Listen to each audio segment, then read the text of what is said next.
Magandang araw! Narito tayo muli upang mag-aral ng asignaturang Mathematics. Ngayong araw ay pag-aaralan natin ang tungkol sa pagkilala at pagguhit ng parallel lines, intersecting lines, at perpendicular lines. Sa pagtatapos ng aralin, ang mag-aaral ay inaasahang makalikha at makaguhit ng parallel lines, intersecting lines, at perpendicular lines, at maunawaan ang pagkakaiba ng parallel lines, intersecting lines, at perpendicular lines. Sa nakalipas na aralin ay napag-aralan at natutuhan natin ang pagkilala at paglikha ng dots o points, line, line segment, at ray.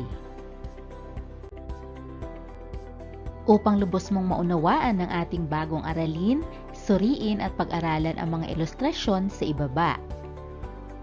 Ano ang iyong napapansin sa mga ilustrasyon? Tama! Ang nasa ilustrasyon ay iba't ibang pares ng linya na ating tatalakayin. May kanya-kanyang katawagan at katangian ang mga ito. Ating alamin at pag-aralan ang mga sumusunod na mga uri ng linya. Ang larawan A ay halimbawa ng intersecting lines. Ang intersecting lines ay ang dalawang linya na nag-intersect sa isang point. Makikita sa ating larawan ang line M at line N na nag-intersect o nagtagpo sa isang point.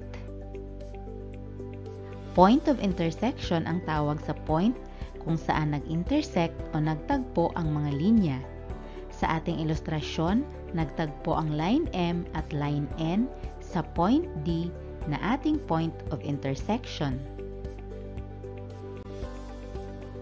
Ngayon naman ating alamin at pag-aralan ang uri ng linya na nasa larawan B. Ang larawan B ay halimbawa ng parallel lines. Ang parallel lines ay ang dalawang linya na hindi magsasalubong o mag-i-intersect kahit i-extend o pahabain. Sa ating halimbawa, ang line S ay parallel sa line F. Kahit i-extend o pahabain natin ang mga ito ay hindi magtatagpo o mag-i-intersect. Ngayon naman ating alamin at pag-aralan ang uri ng linya na nasa larawan C. Ang larawan C ay halimbawa ng perpendicular lines. Ang perpendicular lines ay ang mga linyang matatawag na intersecting lines, ngunit nakalikha ito ng apat na right angle na may sukat na 90 degrees.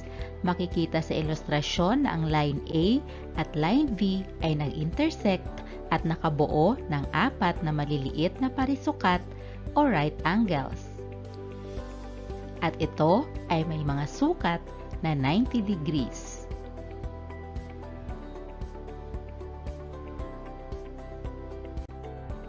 Ngayon, nalaman mo na ang tawag sa pares o uri ng linya sa ating ilustrasyon. Ang mga ito ay intersecting lines, parallel lines, at perpendicular lines. Halina't tayo ay magsanay. Sagutin natin ang gawain 1 ng inyong module. Panuto, kilalanin ang mga larawan sa bawat bilang at tukuyin kung anong uri ng linya ang bawat pares ng linya. Isulat ang tamang sagot sa iyong sagutang papel. Handa ka na ba? Number 1.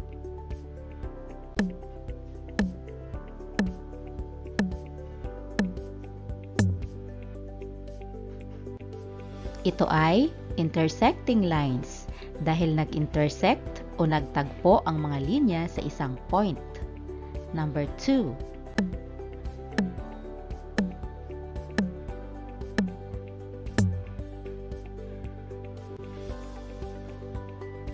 Ito ay parallel lines dahil ang mga linya ay hindi nagtagpo kahit pahabain pa ito. Number 3.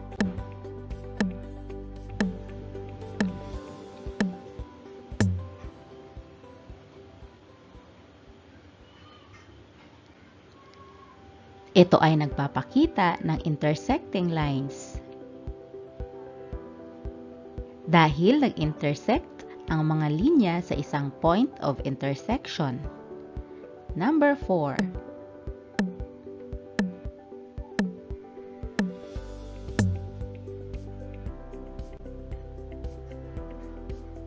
Ito ay perpendicular lines. Dahil nag-intersect ang mga linya at nakabuo ng 4 na right angle. Number 5.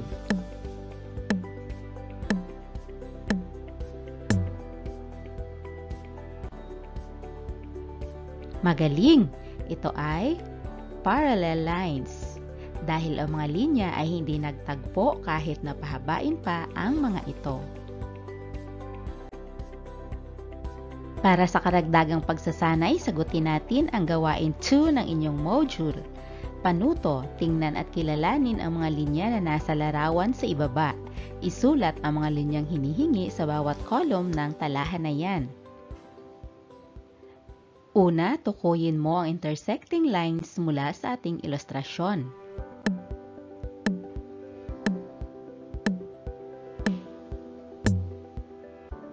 Ang mga intersecting lines ay line ES ay nag-intersect sa line HZ. Ngayon naman, tukuyin mo ang mga parallel lines mula sa ating ilustrasyon.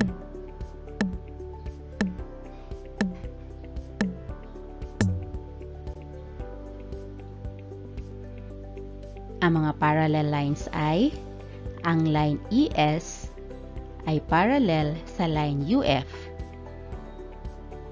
Sunod, ang line CP ay parallel sa line XW.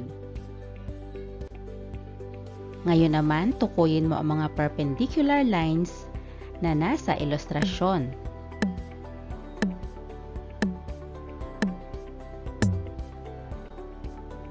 Ang mga perpendicular lines ay line CP ay perpendicular sa line ES. Sunod, ang line CP ay perpendicular sa line UF. At ang line XW ay perpendicular sa line UF.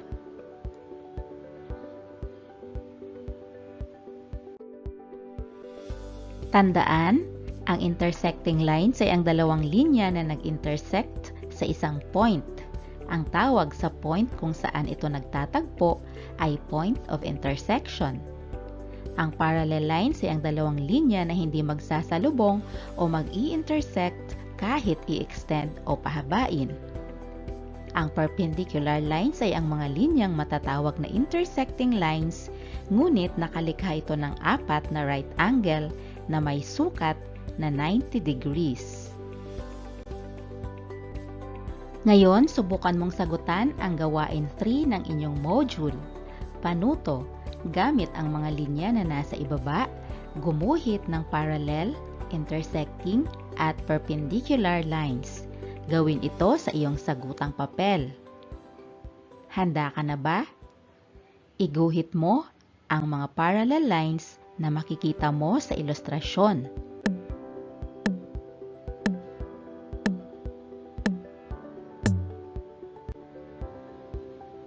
Parallel lines ang line SZ sa line JO.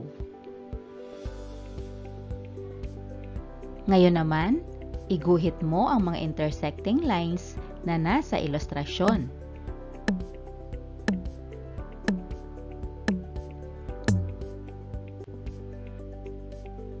Intersecting lines ang line JO at line KN. Intersecting lines din ang line VC at line KN. Ngayon naman, iguhit mo ang mga perpendicular lines na nasa ilustrasyon.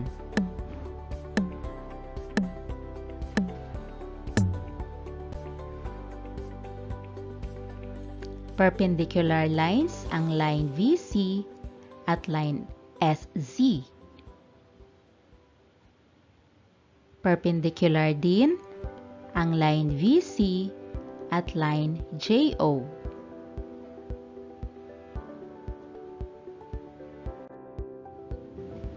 Subukan mo ding sagutan ang gawain 4 ng iyong module. Panuto, basahin at unawain ang sitwasyon sa ibaba. Pagkatapos, sagutin ang mga tanong. Sabayan mo akong basahin ang sitwasyon.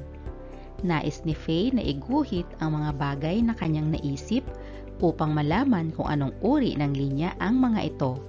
Tulungan mo siyang iguhit at tukuyin ang mga bagay na nasa ibaba. Ang unang bagay na naisip ni Faye na iguhit ay krus. Anong uri ng linyang ipinapakita ng larawan?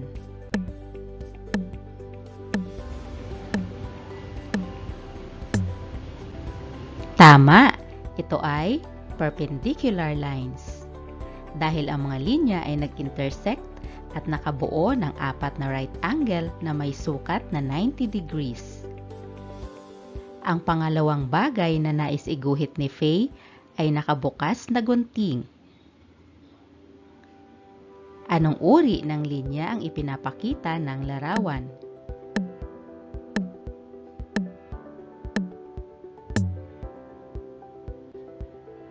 Tama, ito ay intersecting lines. Dahil ipinapakita ng larawan ang mga linya na nag-intersect sa isang point.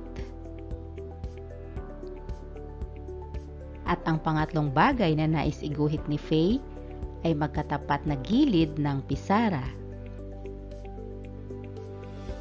Anong uri ng linya ang ipinapakita ng larawan?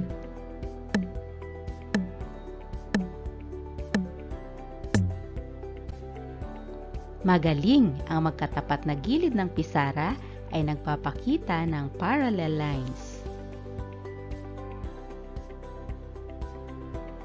Natuto ka ba sa ating aralin? Magaling! Natapos mo ang ating aralin. Kung may mga bahaging di malinaw sa iyo, maaari mong balikan at panoorin muli ang video na ito para sa higit mong pagkatuto. Maraming salamat po sa inyong panonood at pakikinig. Magandang araw!